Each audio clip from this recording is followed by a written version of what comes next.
If the Denver Broncos lose their 17th game in a row to the Kansas City Chiefs, it's almost certain that we've seen some Broncos players for the final time wearing our favorite orange and blue. But the question becomes, whose last game could this be? I would love to have you weigh in on the comments. Which of these players do you think it could be their final time wearing the Broncos orange and blue? And what type of trade package would be good enough for us to watch them leave and suit up with another team for the final push of this season? If you're new to this channel, my name is Ben. I talk Denver Broncos, and we're diving right in. Although Sean Payton earlier in this week said this game has no bearing on what he plans to do at the trade deadline, I think the fact is that if we lose to the Kansas City Chiefs, the playoffs are out of sight. We're walking into a bye week, and it is time to go with youth, and it is time to do the dreaded rebuild that we've heard bandied about so often. I think for most Broncos fans, we would rather be 4-12 than to be 7-9 again. There is nothing worse than that purgatory of not making the playoffs, but not having a high enough draft pick to do anything about it. I'm going to go through all the players who've been rumored in trades and then what I think would be a good enough trade package for them. So the first one, Garrett Bowles is our 31-year-old tackle. He has been much maligned. There are people who love him or hate him. He's been booed at Invesco Field, but then also he's like triumphed at times and been an amazing redemption story. He's stuck up for Russel Wilson and been awesome. And he signed a 4-year deal in 2020, so he's getting towards the end of that contract. And he's 31 years old, so I think he still has some life in the tank. What do you think? Would you be open to trading Garrett Bowles, and what would you be open to trading him for? I personally feel that if we could get a third-round draft pick for Garrett Bowles, I would be good shipping him out just because I don't see us holding up a Lombardi trophy in the next 4 years with him holding it up. So I would say Garrett Bowles is the first person on the trade block because for a team that has an injured line, he could step in. He can play left or right tackle, and I think he can be serviceable on a team making a playoff push. And he is a good dude, a family dude, and it would be cool to see him playing for another team, even though that would be hard to watch. So what do you think? Garrett Bowles, would you be open if we traded Garrett Bowles? Again, hoping that we draft someone in this upcoming draft who could replace Garrett Bowles.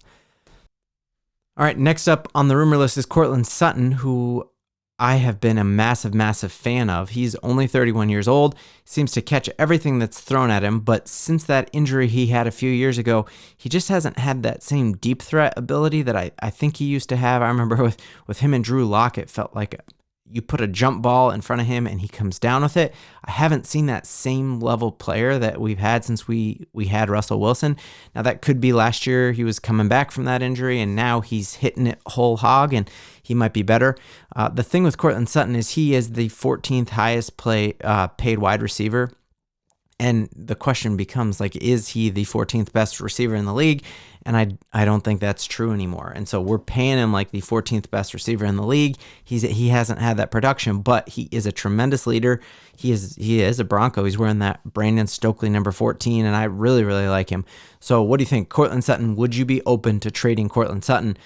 To me, if we could get a second-round pick for Courtland Sutton, I would do it. I think that is the minimum that I would be okay with him walking for. He is a team leader, and I think at 31 and his body type, he isn't relying on just pure speed anymore. He is a go-getter. He's in the best shape of his career, and I wouldn't be okay losing Courtland Sutton because he is such a glue guy in the locker room as well for anything less than a second. But what do you think? Would you be open to trading Courtland Sutton?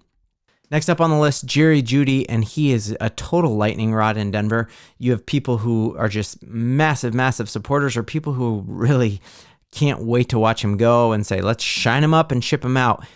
So Jeudy was our first-round draft pick. He got picked first in a round with tons and tons and tons of wide receiver talent, and people have always kind of held that against him. One of the best route runners in the entire league. I think he is unreal. His footwork is unreal. He is very young. He's still on his rookie contract. He is only 24 years old. He was picked number 15 overall out of Alabama. I think he's an absolute stud. So the question becomes, what would you be willing to watch Jeudy leave for? Jeudy only has 1 year left on this deal, so we'll pay him for the rest of this year. We have him the next year, and then he's leaving. I think if you look at we have the top paid receiving room in the entire NFL, and we have not had the top production. We pay more money to wide receivers than any other team, so you would like to see our wide receivers do a little more, right? Our offense has been really, really bad this year and the past 2 years, and so I think at that point, it really comes down to production. I would be okay if we were able to get a second-round draft pick for Jerry Jeudy. It's super hard to watch the number one, the guy you picked super high, you picked over guys like Justin Jefferson. It's hard to watch him leave for less than you paid for him. But at this point, it's we cannot hold on to hope that he turns into something else. But I think if anything less than a second round, you might as well keep him. So let's keep him unless we get at least a second round. But I want to hear from you. Jerry Jeudy, what would it take for you to be okay with him being traded? Next up on the list, Josey Jewell, who's been our steadfast Iowa linebacker. We picked him in the 4th round.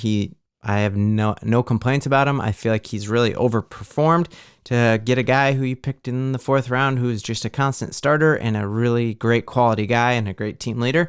I think there's nothing but upside, and I've been really, really pleased with how Josey Jewell has played, but his name has been bandied about in trade rumors. You hear a lot of people who could use just a linebacker who could step right in and play. And so the question becomes, what would you be okay losing Josey Jewell for? Josey Jewell is in his last year with the Broncos, so we'll have to sign him again. I think because he's never made the playoffs, it would be hard to imagine he would give us a hometown discount. We're going to put so much money into an inside linebacker when we've had so many problems in other areas on our team. I think probably not. But the question becomes, what would you be cool losing Josey Jewell for? We picked him in the 4th round. I would say if we could get him a 4th rounder for him, I would be thrilled. If we could even, like that trade rumor that was in one of my other videos about could we trade him for someone like Trey Lance. So I would say like a young, potential super high upside but really low floor guy like Trey Lance, I'd be okay losing Josey Jewell. Again, nothing bad to say about him. He's a great player, but I don't see him as a must-have in a rebuild. Next up, we have Russel Wilson the third. Russel Wilson, man, I will never forget where I was when the Russel Wilson news came across. I was listening to 104.3 The Fan because I was expecting us to hear that we'd signed Aaron Rodgers, and all of a sudden the trade for Russel Wilson came, and I was losing my mind. I immediately ordered a number 3 jersey for myself and my son, and was just like riding high for the rest of that summer and the entire start of the next year. And man, has he been a disappointment. He has certainly not been what we thought we were getting. He wasn't the Russel Wilson who beat us in the Super Bowl. Although this year he hasn't been our problem, he certainly hasn't been the solution. I think if you put a lot of quarterbacks on this team, we are a completely different team, and he is holding us down. And so we heard a rumor a couple weeks ago that Sean Payton would be open to trading Russell Wilson if we cut him. We are in really big problems with the salary cap, and so I think our true only option is to trade him and hope that happens. So what do you think? Trading Russell Wilson, how would you feel about that? To me, I would feel so like relieved, like a giant cinder block is off of my ankles when I'm in a pool or something, because I like him as a person. He's a good dude. He's a family dude. He's a little cringy with his Let's Ride and his Subway ads, but to me, he is not the future of the Broncos, obviously, at his age. And if we could move on from him without destroying ourselves from the cap. So I would be great if a team could pick up all of his money and we just like maybe a 7th round pick or nothing, like just, hey, you can have him pick up his salary. I don't know from the salary cap how that would work, but Russell Wilson, Sean Payton was rumored that he would be open to trades if anyone would step up. Man, that would be a blessing, Russell Wilson. But last 2 dudes on the list are much harder to hear because they're fantastic players. They're players that when you're playing Madden, they're the best players on our team, and that is Pat Surtain and Justin Simmons. So both of those guys, what would it take to lose either of those guys? We talked in another video, I would not be comfortable losing Pat Surtain for under 2 first-round draft picks. Like, I think that is the floor. Anything else, he is young enough. Let's keep PS2 here, and let's have him be part of this rebuild. Justin Simmons is a different thing entirely to me, and I want to hear what you all think in the comments. Justin Simmons is such a staple to our community, and he's been incredible, and he's been NFL Man of the Year nominee, and I love him as a person, but he's also the top paid at his position and older. And so do I see, if we are going into this young era where it's a rebuild and we have 2 or 3 years until we're in the playoffs, he is then even more highly paid and even older, and is he truly part of a Super Bowl rebuild? I would say he's probably not. So I would be okay losing Justin Simmons because we get off of paying him. It would free up quite a bit of salary cap space. I'd be okay losing Justin Simmons for a 3rd pick or better. And I think it would be a lot like Matt Stafford and the Lions, that a lot of us in Broncos land, Broncos country, we would end up rooting for whatever team Justin Simmons goes to. And if it's the Steelers, we're cheering for the Steelers. If it's the Lions, definitely cheering for the Lions. So I would be okay losing Justin Simmons for anything better than a 3rd round pick or better, or a young player who has a big high side. So very curious, Broncos country. What do you think? Weigh in the comments. Which of these guys would you be okay losing? What do you think is the minimum we need to move on from these guys? And let's really watch closely on Sunday, because this Sunday could be the last time we see a lot of these guys in Broncos orange and blue, or Sunday could be the start of a brand new push because we're making the playoffs. You subscribe so you make sure you don't miss it. Either way, either a rebuild or we're pushing to the playoffs. Either way, we got a high upside because we're in Broncos country, which means we're gonna ride.